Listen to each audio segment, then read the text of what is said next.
श्री परमात्मने नमः। ओम श्री गुरुभ्यो नमः। ओम मातृशक्तये नमः। ओम असतो मा सद्गमय तमसो मा ज्योतिर्गमय मृत्योर्मामृतंगमय। ओम शांति शांति शांति। उपनिषद कक्षा 234 छांदोग्य उपनिषद की कक्षा 75।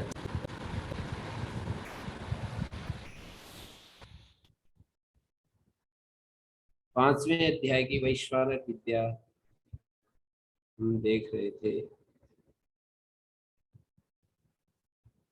यहाँ पर एक बात प्रारंभ में कही कि कौन है आत्मा किम ब्रह्मेति। प्राचीन शाल औपमन्यव सत्य यज्ञ पौरुषी इंद्रद्युम्नो भाल्लवेयो जन सार्कराक्ष बुडिलास्व तरास्वी ते महाशाला महाश्रोत्रिया समेत मीमांसा चक्रु।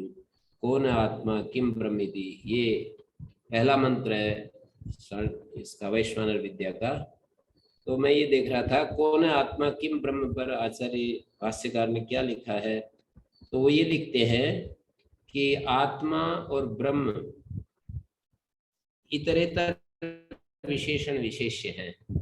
आत्मा का विशेषण है ब्रह्म और ब्रह्म का विशेषण है आत्मा। आत्मा जब विशेषण है तो ब्रह्म को ब्रह्मिति अध्यात्म परिच्छिन्नम आत्मानम निवर्तयति, विशेषण भेदक होता है, निवर्तक होता है। तो ब्रह्म इति अध्यात्म परिच्छिन्नम आत्मानम निवर्तयति। आत्मेति आत्मेति च आत्म व्यतिरिक्तस्य आदित्यादि पंक्ति लिखी है पहले मंत्र के अंत में, आप लोग देख सकते हो। इसका अभिप्राय बताना चाहूंगा। ये बात कई जगह इस तरह से विशेषण विशेष्य को एक दूसरे के साथ संबद्ध करके देखते हैं। जैसे कौशल विद्या में प्राणो ब्रह्म, कम ब्रह्म, खम ब्रह्म, ये शब्द वहां पर आए। तो कम ब्रह्म और खम ब्रह्म की व्याख्या करते समय इतरेतर विशेषण विशेष के रूप में वहां प्रस्तुत किया। कम का मतलब आनंद सुख, और ब्रह्म का अर्थ ब्रह्म होता ही है। सुख तो ये भी होता है जो इंद्रिय और विषय के संयोग से हमको प्राप्त होता है। तो क्या ये भी ब्रह्म है? कम ब्रह्म, हम ब्रह्म, विषय इंद्रिय के संयोग से जो सुख हमें मिलता है, क्या ये भी ब्रह्म है? तो इसका उत्तर वहां पर विशेषण विशेष के द्वारा ही दिया कि कम ब्रह्म, कम जो है वो विशेष्य है और ब्रह्म विशेषण। ब्रह्म कम होना चाहिए, व्यापक सुख होना चाहिए। कम ब्रह्म खम ब्रह्म, हाँ, कम ब्रह्म और खम ब्रह्म, कम विशेष्य है और खम उसका विशेषण है। व्यापक सुख होना चाहिए, व्यापक सुख होना चाहिए ब्रह्म का स्वरूप जानने के लिए। माने ब्रह्म वो है जो व्यापक सुख है। इंद्रिय और विषय के संयोग से जो सुख होता है उसको व्यावृत कर रहे हैं जब हम कहते हैं खम विशिष्टम कम ब्रह्म। खम विशिष्ट जो कम है वो ब्रह्म होता है, ऐसा बोलकर जो इंद्रिय और विषय के संयोग से सुख मिलता है उसको हटा रहे। कम को खम के द्वारा विशेषित कर रहे और कम के द्वारा खम को विशेषित कर रहे। तो जो भौतिक आकाश है उसको हटा रहे। कम विशिष्ट खम, कम इस विशेषण से युक्त जो खम है, आकाश है, वो ब्रह्म है। अर्थात जो भौतिक आकाश होता है उसको व्यावृत कर रहे, उसका निवर्तन कर रहे। विशेषण भेदक होता है, उसको अलग कर रहे, भिन्न कर रहे। माने सुख युक्त जो आकाश है, आकाश ब्रह्म तो है पर सुख युक्त, माने सुख विशिष्ट। सुख विशिष्ट का मतलब सच्चिदानंद जो सज्जित आनंद जिसको हम जानते हैं, उससे विशिष्ट जो आकाश है वो ब्रह्म है। तो कम के द्वारा खम को विशेषित करके भौतिक आकाश को व्यावृत कर दिया कि भौतिक आकाश ब्रह्म का रूप नहीं है, और खम के द्वारा कम को विशेषित करके इंद्रिय और विषय के संयोग से जो सुख उत्पन्न होता है उसको व्यावृत कर दिया। तो इसी शैली में यहाँ पर भी कौन ब्रह्मेति, आत्मा ब्रह्म कौन है, तो कैसे किया? तो वहां पर भाष्यकार कहते हैं ब्रह्मेति अध्यात्म परिच्छिन्नम आत्मानं निवर्तयति। ब्रह्म आत्मा ऐसा अर्थ आएगा। ब्रह्म जब विशेषण होगा तो आत्मा का जो हम स्वरूप समझते हैं, हमारे शरीर में जो सीमित जो आत्म तत्व है, हम पूछते हैं कि आप कौन है, तो अपने को हम इस शरीर से बाहर नहीं देख सकते हैं। शरीर जब हम अपने को आत्मा के रूप में भी देखते हैं तो आत्मा हमारा शरीर में परिच्छिन्न रूप में दिखाई देता है, शरीर के साथ संबद्ध दिखाई देता है। शरीर से बाहर मैं हूं ऐसा मुझे दिखाई नहीं देगा, देखने वाले को ऐसा नहीं दिखाई देगा कि मैं शरीर से बाहर इस पत्थर में भी हूं। ऐसे कोई कल्पना कर ले तो वो एक अलग बात है, अनुभूति ऐसी नहीं होती है। जैसे माता पिता अपने बच्चों में कि बच्चे तो हमारे ही स्वरूप है, लेकिन फिर भी उनको अपना स्वरूप शरीर तक सीमित दिखाई देता है। शरीर से बाहर जो शरीर दूसरे शरीर है, दूसरे पदार्थ है, उनमें उसका ये तो जब सर्वात्म भाव की उपलब्धि होती है, मैं अपने को जब सर्वत्र अनुभव करता हूं, सर्वदा सर्वत्र, माने सर्वदा अनुभव और सर्वत्र अनुभव, दो अनुभव होते हैं, एक देशगत और एक कालगत। सर्वदा अनुभव सब काल में अपने को अनुभव करना, सर्वत्र अनुभव सब जगह अपने को अनुभव करना। सर्वात्म भाव की उपलब्धि के बाद वो अनुभूति, ऐसा कहते हैं शास्त्र कि उसको सर्वत्र अपना अनुभव होता है।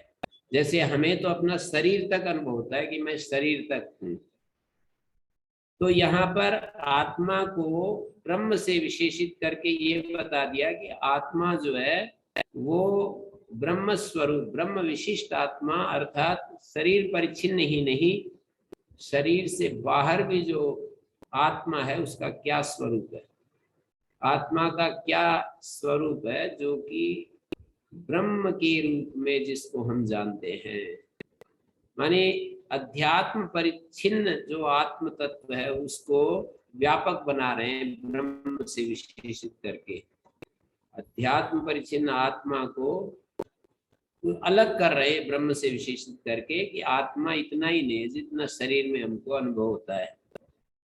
और आत्मेति च, और आत्मा कह करके ब्रह्म को जब हम विशेषित करते हैं तो आत्म व्यतिरिक्त जो शास्त्र में आदित्य ब्रह्म है, आदित्य ब्रह्म है, सूर्य चंद्र ब्रह्म है, ऐसे ऐसे जो वचन आते रहते हैं, आदित्य आदि ब्रह्मणा उपास्यत्वं निवर्तयति, उसकी उपास्यता का निवर्तन कर रहे हैं कि आदित्य ब्रह्म है लेकिन वो उपास्य नहीं है, आत्मा ब्रह्म यही उपास्य है। आदित्य ब्रह्म की आदित्य ब्रह्म को हम उपास्य नहीं कह सकते, वो उसमें एक दृष्टि करना और उसके द्वारा एक, जैसे आदित्य को, आदित्य में ब्रह्म दृष्टि कर रहे हैं तो एक प्रकार की वहां पर हम साधना करते हैं, अपने मन को टिकाते हैं और आदित्य के गुणों को हम अपने भीतर लाना चाहते हैं। आदित्य में ब्रह्म दृष्टि करके आदित्यो ब्रह्म इति आदेशा उपदेशा। लेकिन जब ब्रह्म की उपास्यता बता रहे हैं तो यहाँ पर आत्मा ब्रह्म, आत्मेति, आत्म व्यतिरिक्त आत्मेतिरिक्त से आदित्यादि ब्रह्मण उपास्यत्वं निवर्तयति। अभेदेन आत्मा एव ब्रह्म, ब्रह्म एव आत्मा। अभेद पूर्वक आत्मा ही ब्रह्म है और ब्रह्म ही आत्मा है। इत्येवं सर्वात्मा वैश्वानरो ब्रह्म। सर्वात्मा जो वैश्वानर है वो ब्रह्म है, वो आत्मा है, ये सिद्ध हो रहा है यहाँ पर। इसकी खोज चल रही है। अब इससे आगे 6 ऋषि जो कथा में बताए हैं, वे एक उद्दालक नाम के ऋषि, उद्दालको वही भगवंतो अयम आरुणि, आरुणि नाम का जो एक उद्दालक, आरुणि नाम का एक और ऋषि है, उसको भी अपने साथ ले लेते हैं। और वे वैश्वानर, क्योंकि वो भी वैश्वानर विद्या का अध्ययन कर रहा है, उसका उपासना कर रहा है, तो उसको साथ लेकर के वे पहुंचते हैं। ये सब के सब पहले तो इनके पास, आरुणि के पास ये पहुंचते हैं। आरुणि छठा इनके साथ उपस्थित हो जाता है। 5 तो पहले ही है, छठा एक और उपस्थित हो जाता है। तो 6 मिलकर के ये आरुणि ने इनको सलाह दी कि राजा के केकय नरेश, राजा अश्वपति है, हम सब वहां चलते हैं, वो हमारे को सही सही दिशा देंगे।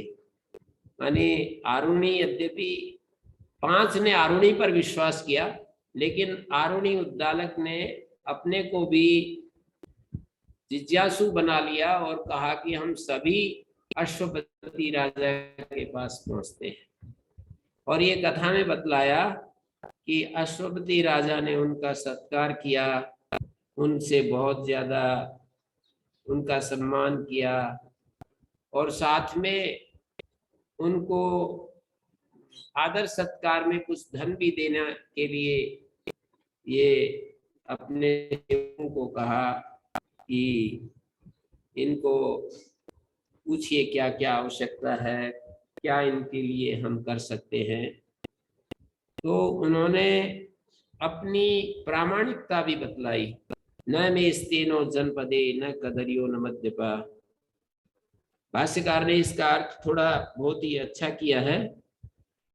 मेरे जनपद में स्तेन नहीं है, दूसरे का धन का हरण करने वाला नहीं है। न कदरियो, सती विभवे अदाता, ये अर्थ कर दिया। जिसके पास सामर्थ्य है और फिर वो नहीं देता, ऐसा नहीं है।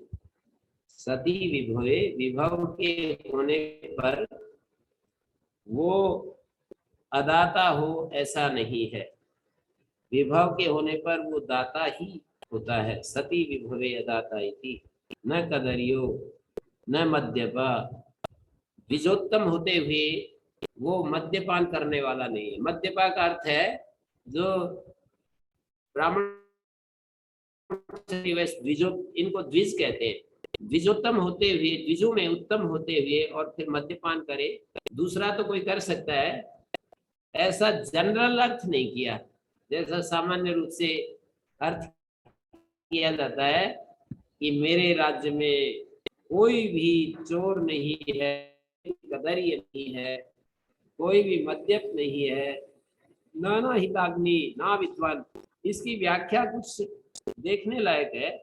सामान्य रूप से लोग ऐसे करते हैं कि कोई भी मेरे राज्य में चोर और ऐसा नहीं है, ऐसा नहीं है।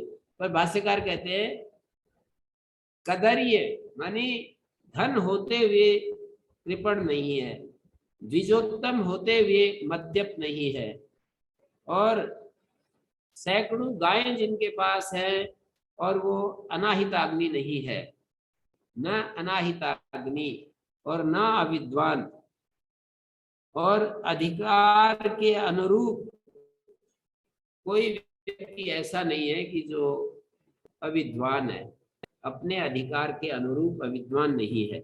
यहाँ विशेषण डाला है ना विद्वान अधिकारानुरूपम, अधिकार के अनुरूप कोई अविद्वान नहीं है। और परदारेशु गंता, न स्वैरी है, और इसीलिए स्वैरिणी कहाँ से आएगी, दुष्टचारिणी कहाँ से आएगी। तो 23 न वयम धनेन अर्थिना, तो न वयम धनेन अर्थिना इत्युक्ता आह अल्पम मत्वा एतद् धनम न गृह्णन्ति। न वयम धनेन अर्थिना, उन लोगों ने कहा, 6 लोगों ने कहा हम धन लेने के लिए नहीं आए हैं। जैसे कि कभी कभी हमारे को कोई, हम देखते हैं कि ये कम देना चाहता है, तो लेने वाला कह देता है कि छोड़ो कोई नहीं, कोई बात नहीं, फिर देख लेंगे, या ऐसे कह देते हैं कि नहीं नहीं अभी हम नहीं लेंगे, फिर कभी देखेंगे। मतलब अल्प समझ करके भी हम त्यागते हैं कई चीजों को, अल्प समझ करके भी हम त्याग देते हैं कई सारी चीजों को। जैसे मान लो, कल्पना करें कि इसमें राजनीति में कोई बहुत बड़े पद पर है और उसको कोई 2 सम्मान होते, एक पद्म विभूषण और एक भारत रत्न होता है। तो पद्म विभूषण देने लगे और उसके स्टेटस के अनुसार वो भारत रत्न के योग्य हो, तो वो कह देता है नहीं नहीं मुझे नहीं चाहिए। माने भारत रत्न यदि देते तब तो नहीं बोलता कि मुझे नहीं चाहिए, पर उस स्टेटस के अनुसार उनको सम्मान नहीं दे रहे, उसको पद्म विभूषण दूसरे नंबर का सम्मान है, पद्म भूषण तीसरे का, पद्मश्री चौथे नंबर का। ऐसे भारत सरकार ने 4 सम्मान रखे हैं जो अलग अलग क्षेत्रों में कुछ अच्छे काम करते हैं, देश की सेवा करते हैं, ऐसे रखे हैं।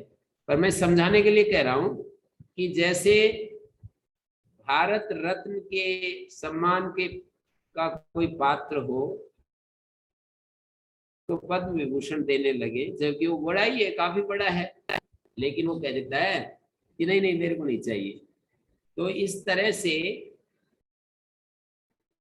राजा ने सोचा कि ये लोग कम समझ रहे हैं, जो मैंने धन दिया ये कम मान रहे हैं, तो उनको फिर उस भ्रांति को भी निराकरण कर रहे हैं कि मैं कुछ दिन में हवन करने जा रहा हूं और आप मेरे यहाँ ऋत्विक कर्म का वहन कीजिए, जो और ऋत्विकों को मैं दक्षिणा दूंगा, आप लोगों को भी मैं दूंगा।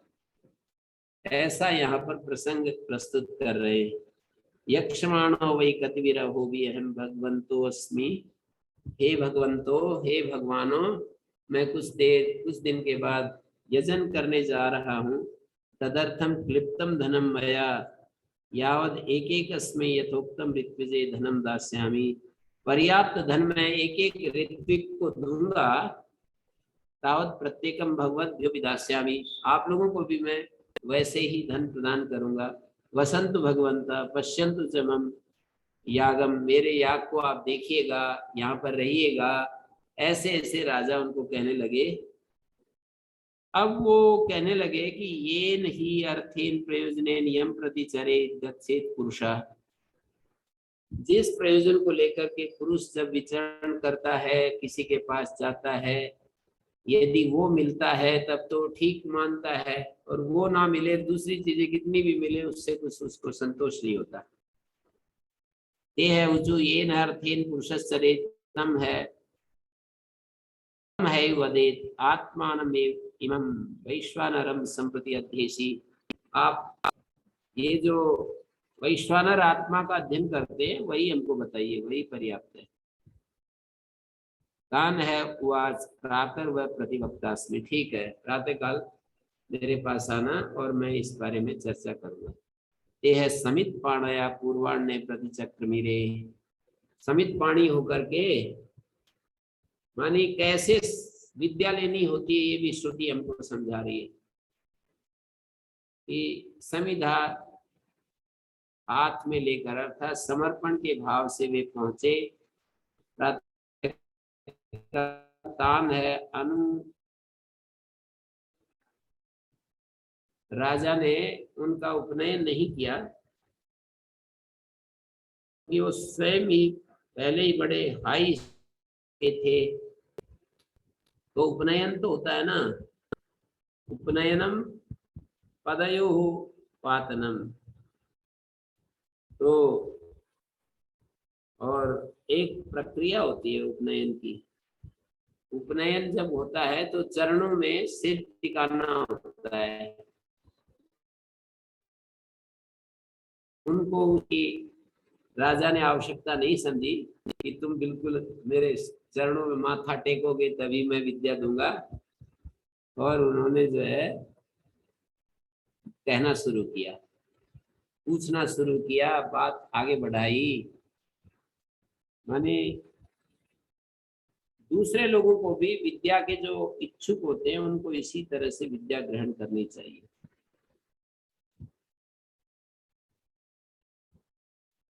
पहले तो उन्होंने, राजा ने पहले ये सारी कथा इसमें लिखी है ना। प्रातः काल पहले दिन जब वो आए हैं तो उनका आदर सत्कार किया है, भृत्यों के द्वारा, पुरोहितों के द्वारा आदर सत्कार कराया गया। और राजा दूसरे दिन प्रातः काल उठते ही बोला, विनय उपगम्य, बड़े विनय के साथ उनके पास गया राजा।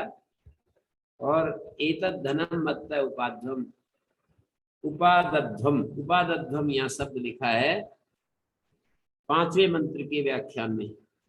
ये धन है और आप इसको ग्रहण कीजिए। उपादध्वम का मतलब होता है इसको स्वीकार कीजिए। और उन्होंने मना कर दिया। इसलिए मना कर दिया कि राजा का धन हमें नहीं चाहिए। ऐसा सोच करके राजा ने फिर अपनी प्रामाणिकता प्रस्तुत की। तई प्रत्याख्यातो मई दोषम पश्यन्ति नूनम, इसलिए ग्रहण नहीं कर रहे, मेरे से धन इसलिए नहीं ले रहे कि मैं ऐसे ही गलत तरीके से, राजकोष में धन आता है और इनका धन लेंगे तो हम भी दूषित हो जाएंगे। तो इसको अपनी सद्वृत्तता, सदाचारता का प्रमाण दे रहे राजा। राजा उन 6 ऋषियों को सद्वृत्तता का प्रमाण दे रहे हैं। देखो मेरे जनपद में कोई चोर नहीं है, कोई ऐसा नहीं है, वैसा नहीं है, और आप जो है ना इस धन को बिल्कुल बेखटके ले सकते हैं। फिर उन्होंने कहा हम धन के अर्थित नहीं है। तो राजा ने कल्पना की कि भाई ये थोड़ा मान रहे होंगे, तो उन्होंने कहा कि मैं कुछ दिन में यजन करने जा रहा हूँ और आप लोगों को खूब धन दूंगा मैं। तब भी उन्होंने कहा कि आप इधर उधर की बातें मत कीजिए, हम जिस प्रयोजन से आए हैं उसी को, वही हमारे को चाहिए। जब राजा ने देख लिया कि ये तो वास्तव में जिज्ञासु हैं, तो फिर बदल दिया उन्होंने, सारा ट्रैक बदल दिया। उन्होंने कहा अच्छा फिर कल आना, कल प्रातः काल बात करते हैं। तो अगले दिन पूर्वाह्न में वे सब के सब बड़े श्रद्धा भक्ति से समित पाणी होकर के पूर्वाह्न में राजा के समीप पहुंचे। तो ने किया, अनुपमीय एवेतदुवाच। यहाँ पर टीका में लिखा है उपनयन क्या चीज है। हम तो ज्यादातर यही समझते हैं कि यज्ञोपवीत संस्कार को उपनयन कहते हैं। टीकाकार ने लिखा है पदयोपातनम उपनयनम। उपनयन क्या, पैरों में गिरना। तो यहाँ पर वो जो है बोलना शुरू किया, ओपमन्यव कम तम आत्मान उपास्य। उपमन्यु को, पहले वाले को, प्रथम जो ऋषि है उसको बता रहे हैं क्या किस आत्मा की उपासना कर रहे हैं। मतलब यद वेत्थ तेन मां उपासीत ततस्त ऊर्ध्वं वक्ष्यामि। जैसे एक विद्या, एक न्याय 7वें अध्याय में सनत कुमार के पास नारद गए, तो आत्मविद्या सीखने के लिए गए। 7वें छांदोग्य के 7वें अध्याय में कथा आती है। तो सनत कुमार ने कहा कि जो आप जानते हो उसको पहले बताओ, उससे आगे मैं बताऊंगा। तो इसी तरह से यहाँ पर भी अश्वपति उनसे पूछता है कि आप क्या उपासना करते हो वैश्वानर, कुछ तो आप चल ही रहे इस रास्ते पर, तो किस वैश्वानर की तम आत्मानम उपास्य, किस आत्मा की उपासना कर रहे हो वैश्वानर के रूप में, या जो भी कर रहे हो वो बताओ। तम आत्मानम वैश्वानरम, किस वैश्वानर आत्मा की उपासना कर रहे हो मुझे बताओ। तो वो बोले कि मैं तो द्युलोक दिवम एव भगवो राजन इति, ये बात कही उन्होंने कि हे भगवान दिवम एव, द्युलोक को ही मैं तो आत्मा समझ करके उपासना कर रहा हूँ। एष वही सुतेजा आत्मा वैश्वानरो यम तम आत्मानम उपास्य। अब ये अश्वपति कहता है ये तो बिल्कुल ठीक कर रहे हो, एष वही सुतेजा आत्मा, शोभन तेज है जिसका, ऐसा आत्मा है वैश्वानर जिसका तुम उपासना कर रहे हो। तस्मात् तव सुतम प्रसुतम आसुतम कुले दृश्यते, तुम्हारे कुल में सुत प्रसुत और आसुत ये सब दिखाई देते। ये क्या है सुत प्रसुत आसुत, क्या है? सुत होता है दोनों का याग किए जाते हैं, उनमें एक दिन एक याग होते हैं, उसमें एक दिन सोमाभिषेक होता है। कुछ याग ऐसे होते हैं 12 दिन सोमाभिषेक होता है। कुछ याग होते हैं कि बहुत वर्ष तक होता है। कोई याग 12 दिन चलता है, कोई एक दिन का होता है, कोई 12 दिन, कोई एक वर्ष का होता है। तो जो सत्र में होता है उसको आसुत कहते हैं। सत्र में जो सोम का अभिषेक किया जाता है उसका नाम आसुत रख दिया। और जो दूसरी तरफ जो अहीन में 12 दिन तक जो याग चलता है उसमें प्रसूत रख दिया है, प्रसूत। और जो एक दिन यह याग होता है उसका नाम रख दिया है सुतम। सुतम प्रसूतम आसुतम, एक दिन में यज्ञ याग जो होता है पूरे दिन करते हैं उसमें सुतम, और 2 दिन नहीं 12 दिन होता है तो उसका नाम प्रसूतम। और एक सत्र जो बोलते हैं अहीन सत्र, अहरगण अहीन और सत्र, ये 3 यहाँ पर लिखे हैं टीकाकारों ने। अहरगण में जो अग्निष्टोम आदि हैं वो एक दिन के होते हैं। वैसे तो उसमें भी कई दिन लगते हैं, पर जो सोम का अभिषेक होता है वो एक दिन होता है, चौथे 5वें दिन होता है। पहला दिन दीक्षा दिवस होता है, फिर बहुत क्रियाकलाप होते हैं, दूसरा दिन, तीसरा दिन, फिर चौथे 5वें दिन जो है वो सोम निचोड़ा जाता है, उसकी आहुति दी जाती है, उसका पान किया जाता है। तो अहरगण आदि जो अग्निष्टोम आदि है वो एकाह, उनका एकाह याग नाम है। और जो अहीन होते हैं लता द्रव्यम प्रसूतम अहीन याग, अहीन याग में जो है लता द्रव्य प्रसूत होता है और सत्र में आसुत होता है। तो उन्होंने कहा कि आपके यहाँ सुतम प्रसूतम आसुतम दृश्यते, क्योंकि आप सुतेजा आत्मा की उपासना करते हो।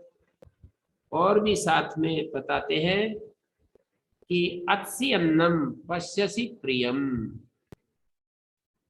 जो इस तरह से याग आदि कर रहा है, वैश्वानर की उपासना कर रहा है, तो अत्सि अन्नम वो दीप्ताग्नि होता है, उसको वो रोगी नहीं होता। दीप्ताग्नि होने का मतलब है कि स्वस्थ है वो कभी भी रोगी नहीं पड़ रहा है। दीप्ताग्नि उपलक्षण है स्वस्थ का। और पश्यसि प्रियम, अपने इष्ट जो प्रिय पुत्र आदि को देख रहा है, पुत्र पौत्र आदि जो प्रिय है उनको देख रहा है, पुत्र पौत्र आदि जो इष्ट है उनको देख रहा है। प्रियम इष्टम पुत्र पौत्र आदि पश्यसि। फिर ये कहा अत्ति अन्नम पश्यति प्रियम भवती ब्रह्मवर्चसं कुले या एतम एवात्मानं वैश्वानरम उपास्ते। अत्सि अन्नम पश्यति प्रियम, अत्ति अन्नम पश्यति प्रियम। अत्ति अन्नम का मतलब है और भी कोई ऐसा करेगा उसको भी दीप्ताग्नि हो जाएगा और भी अपने प्रिय पुत्र पुत्र आदि का दर्शन करेगा। और इसके कुल में ब्रह्म वर्चस, ब्रह्म तेज होता है। ब्रह्म वर्चस का मतलब होता है स्वाध्याय और आचरण से जो एक सौंदर्य जीवन का बढ़ता है उसको ब्रह्म वर्चस कहते हैं। वेद स्वाध्याय से और इससे जो सौंदर्य बढ़ता है, तो इन्होंने कहा कि ब्रह्मवर्चसम कुले या एतम एवात्मानं वैश्वानरम उपास्ते मूर्धातु एष आत्मना। लेकिन ये जो है इस वैश्वानर आत्मा का मूर्धा मात्र है। जैसे शरीर के ऊपर अध्यात्म पर घटा रहे, जो वैश्वानर आत्मा है अधिदैवत पक्ष में तो इस ब्रह्मांड में देख रहे हैं और उसी को अध्यात्म के साथ तुलना करके दिखा रहे हैं कि ये आत्मा का मूर्धा है। ये जो द्युलोक है मूर्धा तो एष आत्मना, आत्मा वैश्वानर आत्मा का ये मूर्धा है। इति हो, आज अश्वपति ने ये बात कह दी। मूर्धा ते व्यपतिष्यत माम यन माम नागमिष्या, यदि मेरे पास नहीं आते तो तुम्हारा मूर्धा गिर जाता। अच्छा किया तुम मेरे पास आ गए। और वैश्वानर आत्मा का पता लेने के लिए, अता पता लेने के लिए, जानने के लिए तुम अभी चर्चा कर रहे हो। अच्छा किया तुम आ गए। मूर्धा तु आत्मनो वैश्वानरस एस न समस्तो वैश्वानरा, ये समस्त वैश्वानर नहीं है जो उपासना कर रहे हो। ये वैश्वानर का समस्त रूप नहीं है, केवल उसका एक अंग है जिसको मूर्धा कह सकते हैं। तुम जिस आत्मा की उपासना कर रहे हो उस वैश्वानर शरीर का एक हिस्सा है जिसको मूर्धा हम कह सकते हैं। द्युलोक, द्युलोक जो है वैश्वानर आत्मा का मूर्धा है जिसकी तुम उपासना कर रहे हो। उसके परिणाम तुमको मिल रहे हैं, पर ये समस्त वैश्वानर नहीं है। समस्त वैश्वानर आगे आपको धीरे धीरे पता चलेगा। दूसरे से पूछते हैं, दूसरे ऋषि से कि सत्य यज्ञम पौलुषिम प्राचीन योग्य कम तुम आत्मान उपास्य, तुम किस आत्मा की उपासना कर रहे हो? तो आदित्यम एव भगवो राजन। तो उन्होंने कहा मैं तो आदित्य की उपासना कर रहा हूं। इति हो, आज ये बात उसने जवाब दी सत्ययज्ञ पौलुषी ने। जैसे उपमन्यु ने उत्तर दिया था, इन्होंने भी अपनी बात कह दी। सत्ययज्ञ पौलुषी आदित्यम एव भगवो राजन इति हो, आज एष वै विश्व रूप आत्मा वैश्वानर। इसके बारे में भी बता रहे हैं अशुपति कि ये जो वैश्वानर जो आत्मा है ये विश्व रूप है। एष वै विश्व रूप आत्मा, जैसे पहले में बतलाया था एष वै सुतेजा, ऐसे कहा था एष वै सुतेजा आत्मा। ये सुतेजा आत्मा है वैश्वानर जो आप उपासना कर रहे हो, शोभन तेज वाला है। इसको कहा एष वै विश्व रूप आत्मा वैश्वानर। ये वैश्वानर आत्मा विश्व रूप ही, जिसके सारे रूप वाला विश्व रूप है ये। उसको सुतेजा कहा था पहले पर्याय में। दूसरे पर्याय में दूसरे ऋषि को उत्तर देते समय कहा कि आप जिस आत्मा की उपासना कर रहे हो, आदित्य के रूप में वैश्वानर की जो उपासना कर रहे हो, ये एष वै विश्व रूप आत्मा वैश्वानर है। ये विश्व रूप आत्मा है वैश्वानर। यम तुम आत्मान उपास्य, जिस आत्मा की तुम उपासना कर रहे हो, तस्मात् तव बहु विश्व रूपम कुले दृश्यते, तुम्हारे कुल में बहुत विश्व रूप, अनेक रूप दिखाई दे रहे हैं। बहु विश्व रूपम पहले मंत्र में माने अमुत्रार्थम उपकरणम दृश्यते, सर्वाणी रूपाणी त्वाष्ट्राणी, सारे रूप तो त्वष्टा के हैं, आदित्य के हैं। अतो विश्व रूपा आदित्य, आदित्य विश्व स्वरूप है उसकी उपासना से विश्व रूपम इह अमुत्रार्थम उपकरणम, इस लोक के लिए और परलोक के लिए जो साधन है सभी साधन दिखाई दे रहे तुम्हारे कुल में, ऐसे बता दिया। विश्व रूपा आत्मा वैश्वानर, ये जो आत्मा है वैश्वानर ये विश्व रूप है। विश्व रूप की व्याख्या भाष्यकार ने ये की, विश्व रूपो यम आत्मा सर्वाणि रूपाणि शुक्ल नीलादि रूपत्वाद विश्व रूपत्वम आदित्य सर्व रूपत्वाद। आदित्य जो है सारे रूपों वाला है, शुक्ल नीलादि, विश्व मानी सर्व रूप वाला है आदित्य, सर्वाणि रूपाणि त्वाष्ट्राणि, सारे रूप जो है त्वष्टा के ही हैं, अतो व विश्व रूप, इसलिए भी आदित्य विश्व रूप है। उसकी उपासना से बहुविश्व रूपम दृश्यते, माने आपके कुल में अनेक साधन संपन्नता दिखाई देती है, इस लोक और उस लोक के उपकरण दिखाई दे रहे हैं। प्रवृत्तो अश्वतरी रथो, इसी के साथ बोल रहे हैं, देखिए, किंच त्वाम अनु प्रवृत्तो अश्वतरीभ्याम युक्तो रथ, अश्वतरी होती है ना, अच्छी घोड़ियां होती हैं, उनसे युक्त रथ। आजकल बड़ी बड़ी गाड़ियां का नाम लेंगे किसी के लिए बताएंगे तो अब कह रहे हैं कि अश्वतरी रथ प्रवृत्ता, घोड़ियों से युक्त रथ प्रवृत्त हुआ है। त्वाम अनुप्रवृत्ता अश्वतरीभ्याम युक्तो रथ, अश्वतरी रथ दासी निष्का, दासी भी युक्तो निष्का, दास दासियां हैं और सोने के हार हैं निष्ठ। अत्सी अन्नम पश्यसि प्रियम, जो इस वैश्वानर आत्मा की उपासना करता है, इस वाले माने विश्व रूप आत्मा वैश्वानर की उपासना करता है, वो भी दीप्ताग्नि होता है और अपने प्रिय पौत्र पुत्र आदि प्रिय का दर्शन करता है।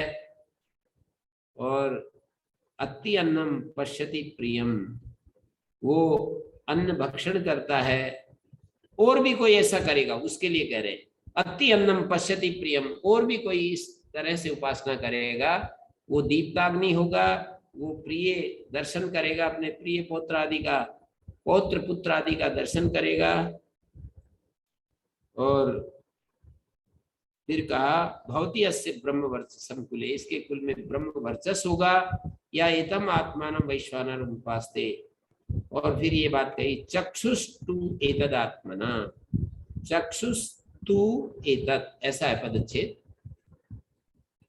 चक्षुस्तु ये आत्मा वैश्वानर आत्मा का चक्षु है, ये समस्त वैश्वानर नहीं है। जैसे पहले कहा था मूर्धा तो ऐसा आत्मना, ये आत्मा वैश्वानर आत्मा का मूर्धा है, समस्त वैश्वानर नहीं है। इसी तरह कह रहे हैं चक्षुस्तु एतद आत्मना, वैश्वानर आत्मा का ये चक्षु है, समस्त वैश्वानर नहीं है। इति होवाच अंधो अभविष्य यन्माम नागमिष्य,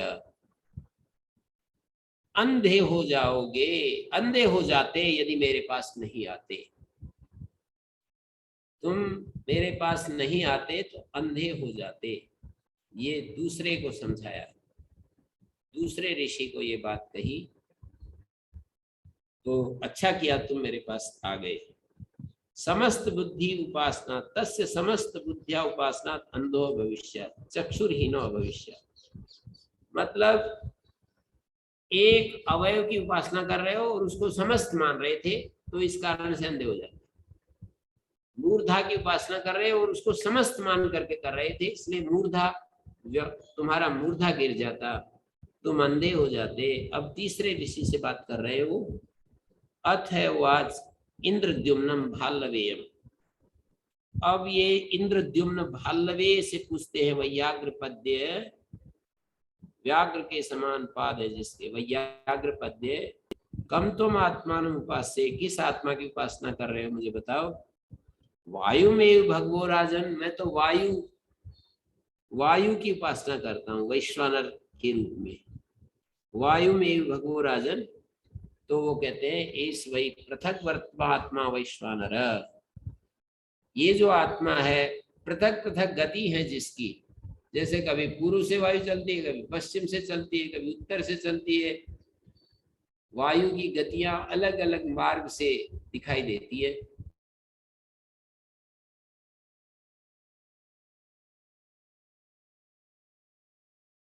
इसलिए इसको पृथक, तो वायु में भगो राजनीति उवाच। तो राजा अश्वपति कहते एष वही पृथक वर्तमा आत्मा वैश्वानर, ये वैश्वानर आत्मा पृथक वर्तमा है। यम त्वम आत्मानं उपास्ये तस्मात् त्वां पृथक बलया आयन्ति पृथक रथ श्रेणयो अनुयन्ति। पृथक पृथक रथ की जो पंक्तियां हैं वो तुम्हारे पीछे चलती हैं। आजकल की भाषा में कहें तो एस्कॉर्ट चलते हैं तुम्हारे आगे पीछे, एस्कॉर्ट गाड़ियां चलती हैं। तो पृथक रथ श्रेणया अनुयन्ति पृथक बलया आयन्ति, और बलि देने वाले उपहार ले करके आते हैं। बड़े बड़े लोगों के पास कितने उपहार आते हैं। मैं तो देखता था ना वहाँ पर पतंजलि योग पीठ में श्री स्वामी जी महाराज के पास कितने बड़े बड़े लोग उपहार लेकर के आते हैं। तो यही कह रहे हैं यहाँ पर कि पृथक बलया आयंती, और कह रहे हैं कि जो इस वैश्वानर की उपासना करता है अत्स्य अन्नम पश्यति प्रियम, वो व्यक्ति दीप्ताग्नि होता है।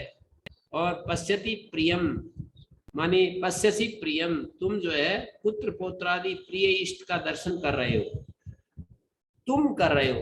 अत्स्य अन्नम, इसी के कारण तो तुम दीप्ताग्नि हो, तुम्हारा शरीर स्वस्थ है, तेजस्वी दिखाई दे रहे हो, और पुत्र पौत्रादि इष्ट का तुम दर्शन कर रहे हो।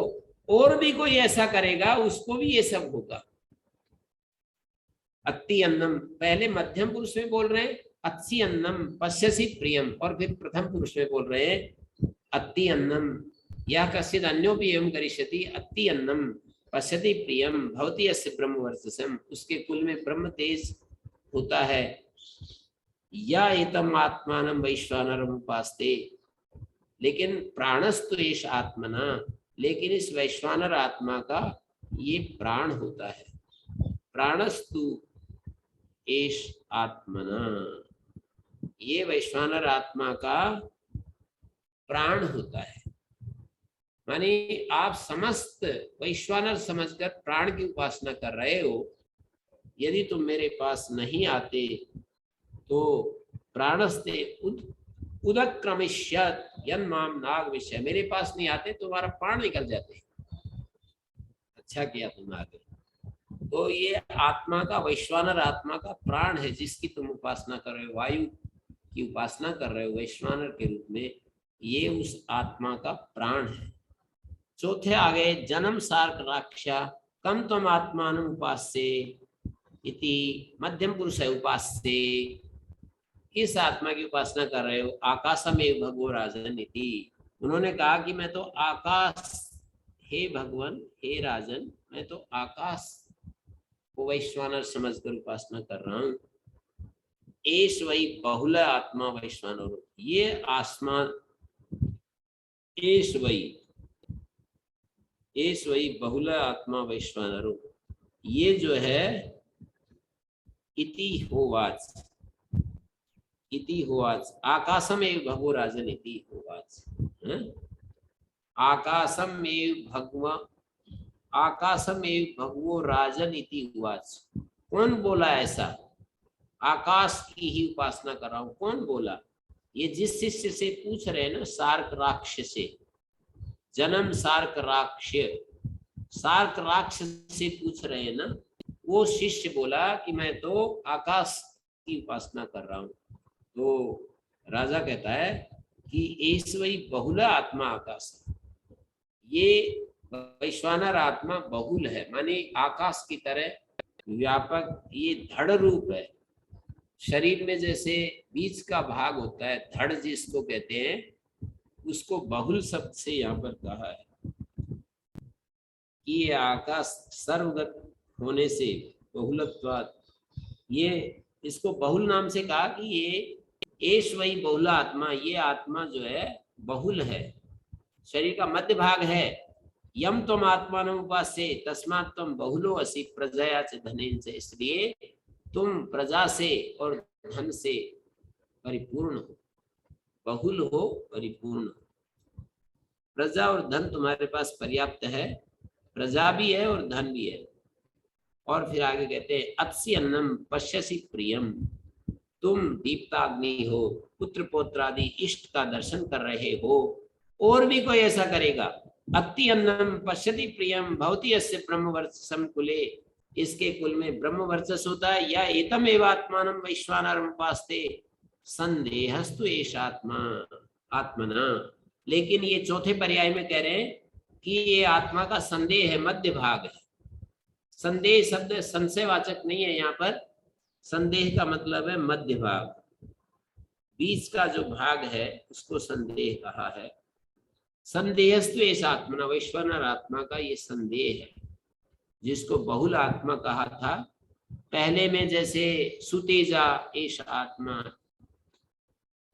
उसने मूर्धा के रूप में सुतेजा आत्मा को मूर्धा बताया।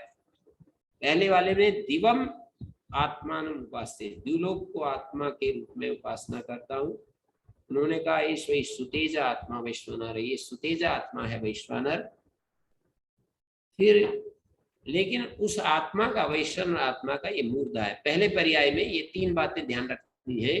द्युलोक की उपासना करता हूँ, उन्होंने कहा कि ये ठीक है, ईश वही सुतेजा आत्मा वैश्वानर, ये दूसरी बात। और तीसरी, इस वैश्वानर आत्मा का ये मूर्धा है। दूसरे पर्याय में ये कहा था कि आप किसकी उपासना करते हैं, उन्होंने आदित्य का नाम लिया।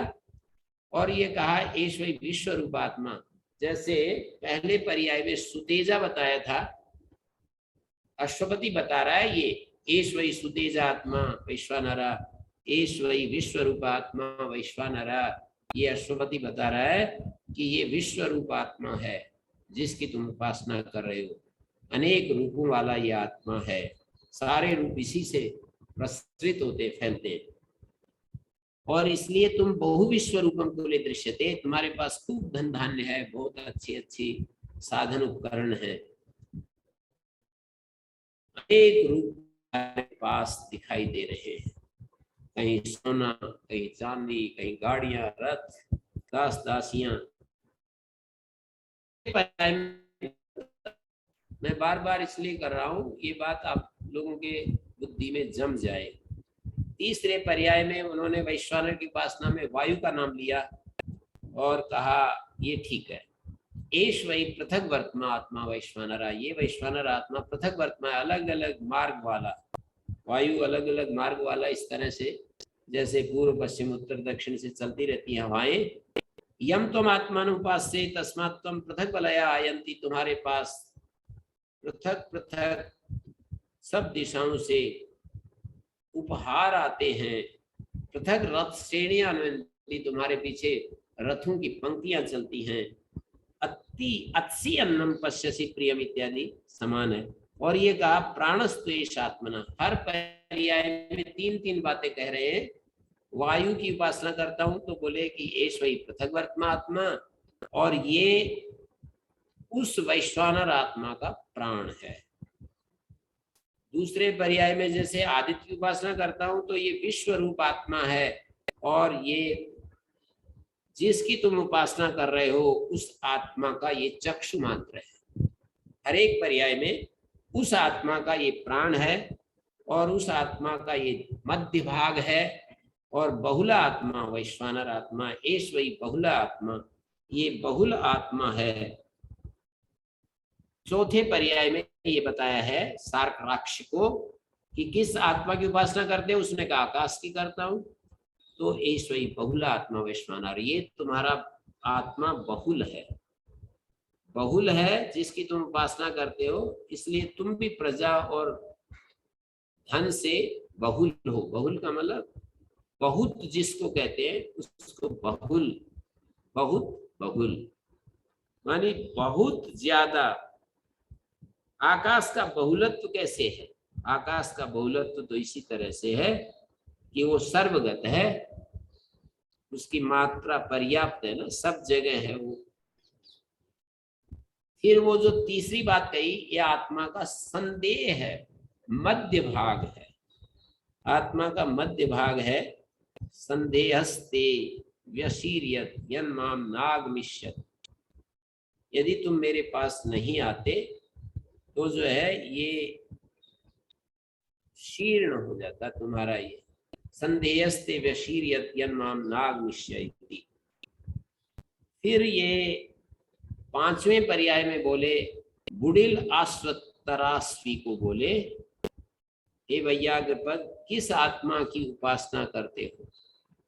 बुडिल अश्वतरास्वी को ये बात कही तो उन्होंने बतलाया कि मैं तो अप एव भगवो राजन, अप को जो जल है ना, इसी को मैं तो वैश्वानर आत्मा के रूप में उपासना कर रहा हूं।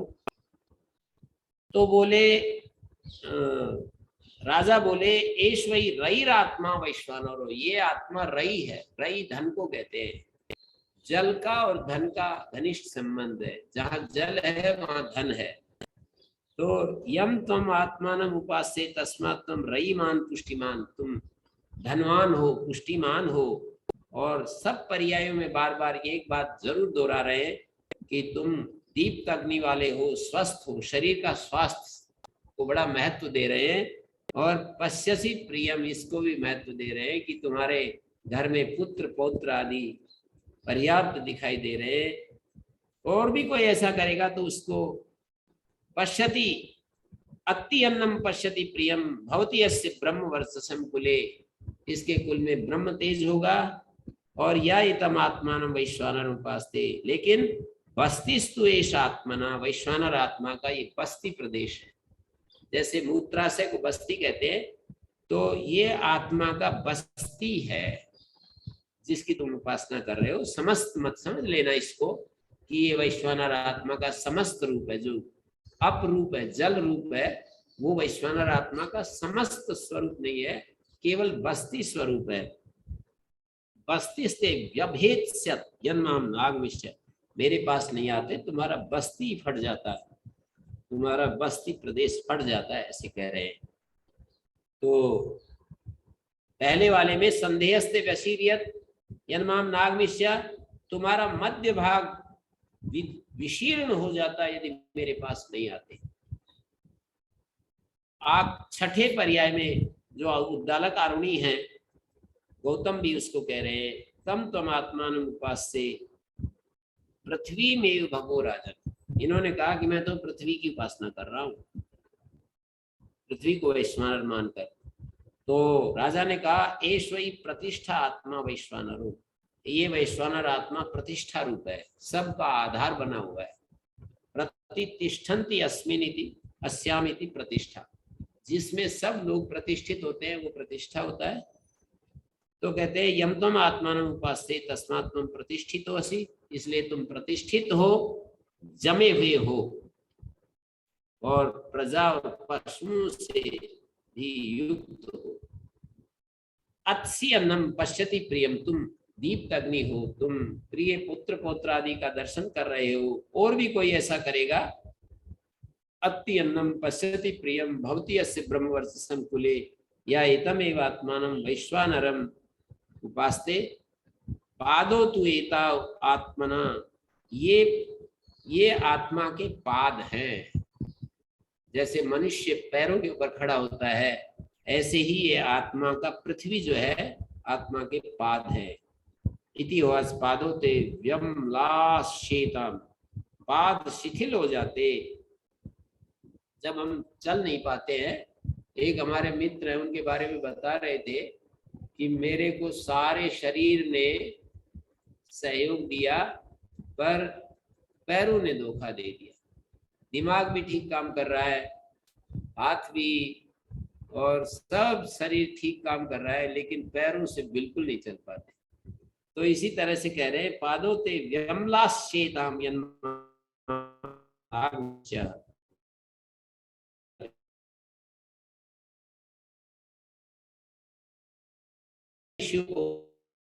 और आगे एक और आत्मा का जो आस्य रूप, आह्वनीय रूप दिखाएंगे अगले खंड में आह्वनीय रूप दिखाएंगे, वो सप्तांग हो जाएंगे। मांडुक्य उपनिषद में ये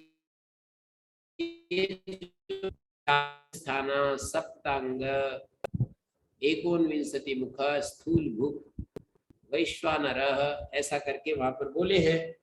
तो आप देखिए यहाँ पर ये 6 अंग दिखा दिए हैं और एक आस्य 7वां आ रहा है अगले खंड में। वहां पर ये मैं मंत्र सुना रहा हूं मांडुक्य उपनिषद का। जागृत सर्वम ही तत् ब्रह्म अयम आत्मा ब्रह्म स्वयं आत्मा चतुष्पाद, वहां पर ये कहा ये आत्मा चतुष्पाद है। सर्वम ही तत् ब्रह्म जागृत स्थान वही प्रज्ञा सप्तांग एकोनविंशति मुख स्थूल भुक वैश्वानर प्रथमा पाद, स्वप्न स्थान अंतः प्रज्ञा सप्तांग एकोनविंशति मुख प्रविवेक भुक तेजसो द्वितीय पाद है। ये दूसरा पाद है। माने स्थूल लेवल पर स्थूल भुक वैश्वानर प्रथमा पाद है और सूक्ष्म लेवल पर अंतः जो हमारा सूक्ष्म शरीर होता है उसको तेजस कहा है, वो द्वितीय पाद है। तो यहाँ पर ध्यान देने के लिए जो शब्द है वो सप्तांग एकोनविंशति मुख। एकोनविंशति मुख तो ये जो सूक्ष्म शरीर के घटक है उनको एकोनविंशति मुख कहते हैं और सप्तांग इसी को कह रहे हैं। जो अभी वैश्वानर आत्मा के 7 अंग आपने देखे पढ़े, सबसे पहले मूर्धा, दूसरे स्तर पर चक्षु, तीसरे प्राण, चौथे बहुल, मध्य भाग जो धड़ होता है, और बस्ती और पाद और मुख जो आह्वनीय अग्नि के रूप में जिसमें आहुतियां दी जाती है आस्य। ये 7 अंग है वैश्वानर आत्मा के, जिसमें जो मांडुक्य उपनिषद में गिनाए हैं। मांडुक्य उपनिषद में सप्तांग शब्द से जिसका संकेत किया है, उन सप्तांगों की व्याख्या यहाँ आकर के समझनी पड़ेगी कि वे सप्तांग कौन से हैं। तो ये बात हो गई है। बाकी से इस चर्चा हम कल करेंगे। किसी का कोई प्रश्न है तो पूछ सकते हैं।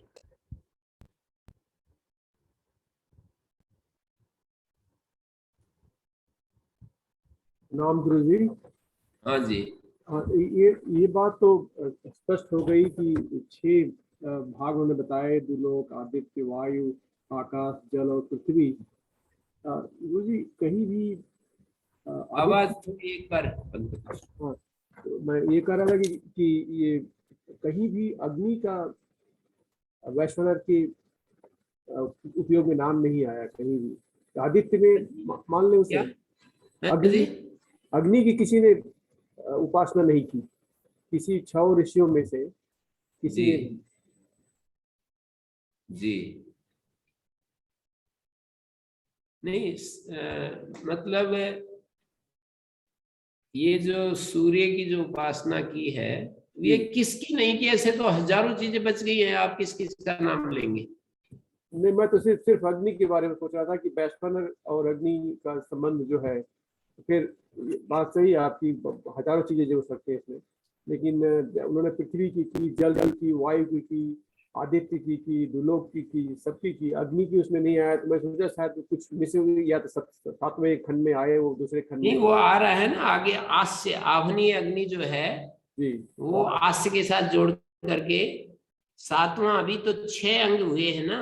जी जी जी। और 7वां जो है वो आह्वनीय अग्नि के रूप में आ रहा है। अच्छा अच्छा, ठीक ठीक ठीक है, धन्यवाद। अच्छा, 7 अंग हैं, उनमें 6 अंग आज पूरे हुए हैं। 7वां अंग जो है अभी आ रहा है अगले खंड में। ये 16 खंड, सप्तदश खंड क्या है, 17वां खंड हो गया। 18वें खंड में अग्नि ही तो आएगा। अष्टादश खंड। हाँ, 18वें खंड में। अच्छा ठीक है, तो वही आ रहा है। ठीक। आचार्य जी, जी, ये राजा अशोकपति का जो स्टेटमेंट है, मेरे राज्य में कोई कंजूस नहीं, चोर नहीं वगैरह, तो ये मतलब इस कालखंड क्या है? क्या हो कालखंड? आप इसका मेरा वो नहीं सुने आप? अचानक बीच में आ गए क्या? तो यही तो मैंने बताया था कि ये स्टेटमेंट ये कह रहे हैं कि राजा को जब धन देने लगे तो उन्होंने मना कर दिया। तो राजा ने सोचा कि ये मेरे धन को अपवित्र मान रहे हैं, इसलिए ग्रहण नहीं करना चाहते। तो अपनी प्रामाणिकता बताने के लिए उन्होंने कहा कि मेरा राज्य ऐसा ऐसा है, ये अप्रामाणिक मत समझो, मेरा धन को दूषित मत समझो, अपवित्र मत समझो, आप ले लीजिए। ये सुना था आचार्य, मैं सुना था। हाँ, तो कालखंड का इसमें कुछ है कि हाँ जी, कालखंड का कुछ है कि इतिहास ग्रंथों में कहीं इसको आता है कई जगह पर ये हाँ कोटेशन, तो उसको हाँ कुछ कोटेशन तो आता है। और इसमें एक बात और है, जनरलाइज नहीं किया भाष्यकार ने, इसको थोड़ा स्पेसिफिक करके इन्होंने व्याख्यान किया है। जैसे ये कहा, भाष्यकार का व्याख्यान मैंने बताया कि उन्होंने कहा कि वैभव होते हुए कोई दान ना करे, ऐसा नहीं है। और द्विजोत्तम होते हुए मद्यप नहीं है, कोई शूद्र आदि या कोई क्षत्रिय, द्विजोत्तम तो ब्राह्मण ही होते हैं, और कोई क्षत्रिय कोई अन्य लोग यदि कर लेते हैं मद्यपान, उसकी बात नहीं कही। इन्होंने कहा कि द्विजोत्तम होते हुए मद्यप नहीं है, और सैकड़ों गाय जिसके पास है और अनाहिताग्नि नहीं है।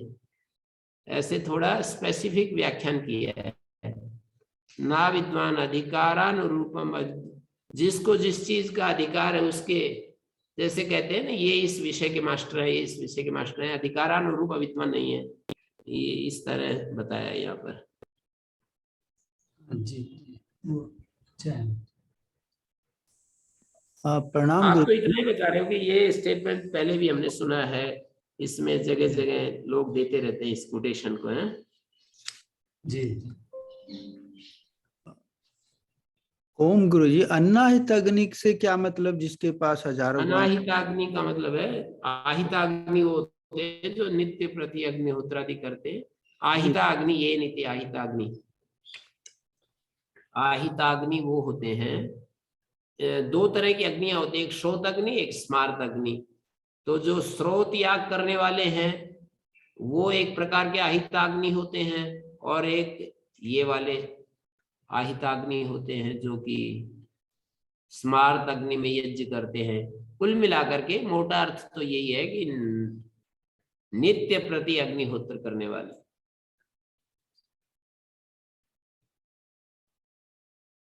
नित्य प्रति अग्निहोत्र करने वाले को आहिताग्नि कहते हैं, और उससे विरुद्ध, उससे विपरीत अनाहिताग्नि होता है। जी गुरु जी।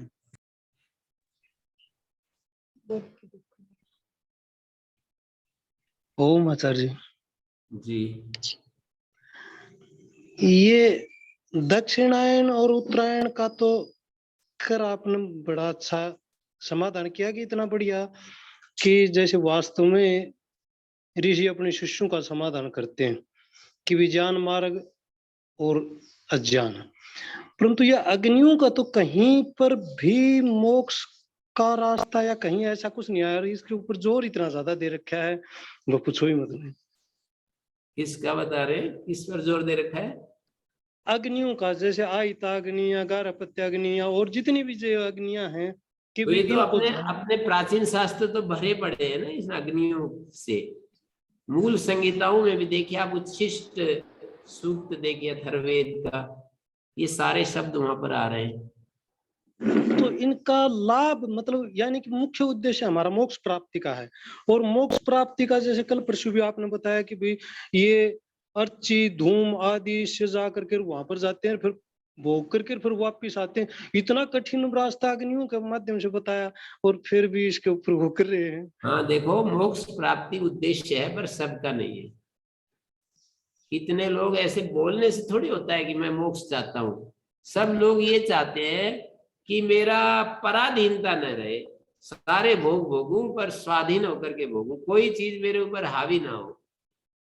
मैंने तो अपने को भी देखा, दूसरों को भी मैं देखता हूँ, बातें बातें मोक्ष चाहते, मोक्ष चाहते, मोक्ष इतना ही चाहते हैं इस अर्थ में, जन्म का उच्छेद तो बहुत कम लोग चाहते हैं। ये चाहते हैं कि हमारा पूरा नियंत्रण रहे हमारा सब चीजों पर, कुछ भी पराधीनता, किसी प्रकार की भी पराधीनता ना हो, और हम अपने ऊपर पूर्ण नियंत्रण रख सके, ऐसी कोई विधा होनी चाहिए। हमको ये कहें कि आपको जन्म से अलग कर रहे हैं, यदि ये बात आ जाए कि मैं मोक्ष चाहता हूं, जन्म ही नहीं लेना चाहता, तो हमारा आज का जीवन ही बदल जाएगा। आज जो जीवन है वही पूरा एकदम ट्रांसफॉर्मेशन हो जाएगा। क्या ट्रांसफॉर्मेशन होगा, क्या बदलाव आएगा कि मैं क्यों किसी के प्रति राग रखूंगा, क्यों द्वेष रखूंगा, क्यों इच्छाएं रखूंगा।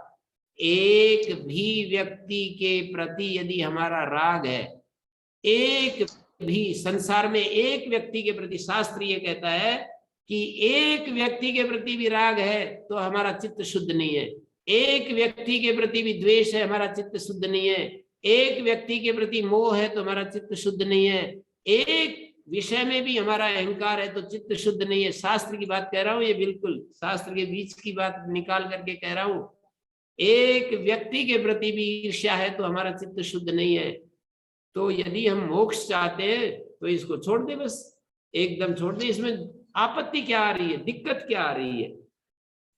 जन्म से यदि हम जन्म से ऊपर उठना चाहते हैं, जन्म नहीं चाहते, तो ये राग द्वेष मोह यही तो छोड़ने हैं। और ये तब छूटेगा जब हमारे को यथार्थ ज्ञान होगा। यथार्थ ज्ञान का मतलब जो चीज जैसी है उसको वैसा समझना, आत्मा को आत्मा समझना, अनात्मा को अनात्मा समझना। तो देखो, सब लोग मोक्ष नहीं चाहते, सब लोग सुख चाहने वाले ज्यादा लोग हैं। और ये जो देवलोक और ब्रह्मलोक और ये जितने भी लोग हैं ना, वो देवलोक में तो केवल सुख ही सुख होता है, और ब्रह्मलोक में दोनों चीजें होती है। मोक्षार्थियों को मोक्ष की भी व्यवस्था है, और वहां पर बड़े उच्च कोटि के सुख भी हैं, उसको भोग करके वापिस आ जाते हैं। तो आप जो ये कह रहे हैं कि ये इतना परिश्रम करते हैं और फिर भी ये आना जाना ही लगा रहता है, आना जाना। स्वामी दयानंद जी ने तो, जिसको हम मोक्ष कहते हैं, उनका मोक्ष भी बिल्कुल ऐसा ही है कि वहां पराधीनता नहीं है।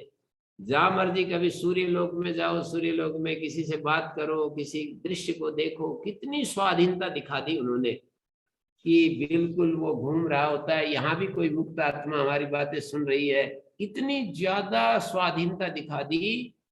तो मोक्ष जो है ना, ये हमारा जो हमारे प्राचीन दार्शनिकों का मोक्ष तो बिल्कुल ऐसा है जैसे कि बिल्कुल एकदम से कहीं आना जाना नहीं, कुछ देखना नहीं, कुछ सुनना नहीं, कुछ समझना नहीं, बस केवल शांति मात्र।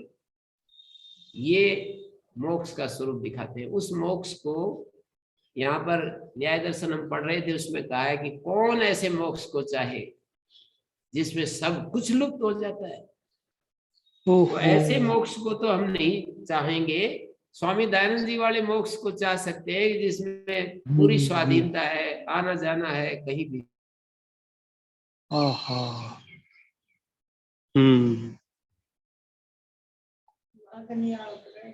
मैं बता दिया ना। ओम आचार्य जी।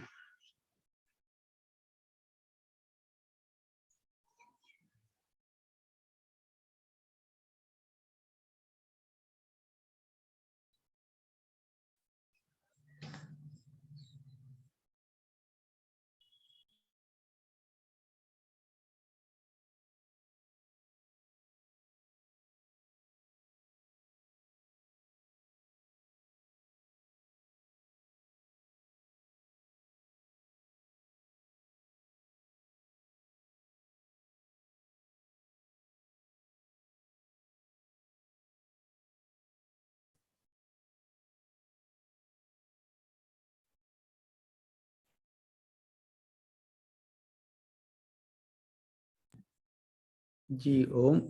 गुरु जी का शायद इंटरनेट में कुछ प्रॉब्लम आया है, तो खैर आज का समय भी हो गया है, तो हम यहीं समापन कर देते हैं।